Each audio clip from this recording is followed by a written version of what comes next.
Today, I will show you how to transfer ownership of a Facebook page. This is one of my Facebook page.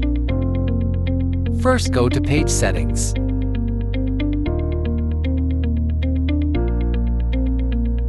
Find the Page Setup option here.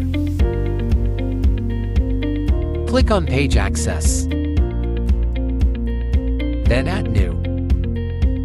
Next, search here the account name where you want to transfer.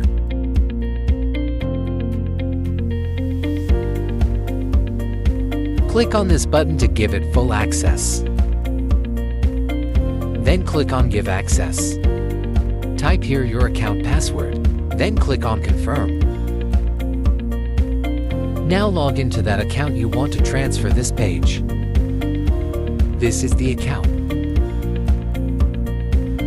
Check the notification. Click here. Click on Review Invitation. Next. Now click on Accept.